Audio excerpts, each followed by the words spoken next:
കൊല്ലം കാരാളിമുക്കിൽ KSRTC ബസ്സിടിച്ച് scooter യാത്രക്കാരിക്ക് പരിക്ക്. അമിത വേഗത്തിൽ വന്ന ബസ് വളവിൽ വെച്ച് സ്കൂട്ടറിനെ മറികടക്കാൻ ശ്രമിക്കുന്നതിനിടെയാണ് അപകടമുണ്ടായത്. സ്കൂട്ടർ യാത്രക്കാരിയുടെ ജീവൻ രക്ഷപ്പെട്ടത് തലനാരിഴയ്ക്ക്. കുടുംബശ്രീ അംഗങ്ങൾക്കും ലോ കോളേജ് വിദ്യാർത്ഥികൾക്കുമായി ബോധവൽക്കരണ ക്ലാസ് സംഘടിപ്പിച്ചു. Sankalp hub four empowerment of woman പരിപാടിയിൽ മറ്റ് മേഖലയിലെ സ്ത്രീകളും പങ്കെടുത്തു. ജില്ലാ പഞ്ചായത്ത് പ്രസിഡന്റ് PS പ്രിൻസ് ഉദ്ഘാടനം ചെയ്തു. തൃശൂർ കൊടുങ്ങല്ലൂർ ബാലസാഹിത്യ സമിതിയുടെ ഈ വർഷത്തെ ബാലസാഹിത്യ സമിതി അവാർഡുകൾ പ്രഖ്യാപിച്ചു. നോവൽ ചെറുകഥാ വിഭാഗത്തിനുള്ള PT ഭാസ്കര പണിക്കർ അവാർഡിന് EN ഷീജയുടെ അമ്മ മണമുള്ള കനിവുകൾ അർഹമായി. ശാസ്ത്ര സാഹിത്യ കൃതിക്കുള്ള കേശവൻ വള്ളിക്കുളങ്ങര അവാർഡ് കിഫു മേലാറ്റൂരിന്റെ പ്രകൃതി ഒരു പാഠശാല സ്വന്തമാക്കി. കവിതയ്ക്കുള്ള പുല്ലാർക്കാട്ട് ബാബു അവാർഡിന് ജോസ് പ്രസാദിന്റെ കളിവണ്ടിയും അർഹമായി.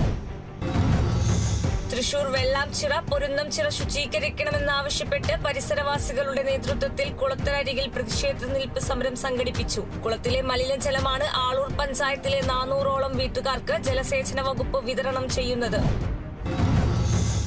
തൃശൂർ പുതുമനശ്ശേരി ശ്രീ നരസിംഹ ക്ഷേത്രത്തിൽ നിന്ന് ദീപസ്തംഭം മോഷ്ടിച്ച കേസിൽ 2 പേർ അറസ്റ്റിൽ. അറസ്റ്റിലായത് പശ്ചിമബംഗാൾ സ്വദേശി മുഹമ്മദ് റൂബൽ ഖാൻ, അസം സ്വദേശി അനാമുൽ ഇസ്ലാം എന്നിവർ. Kerala bank loan and deposit collectors union CITU-വിന്റെ നേതൃത്വത്തിൽ തൃശൂർ റീജിയണൽ ഓഫീസിനു മുന്നിൽ പ്രതിഷേധ ധർണ സംഘടിപ്പിച്ചു. CITU ജില്ലാ സെക്രട്ടറി UP ജോസഫ് സമരം ഉദ്ഘാടനം ചെയ്തു.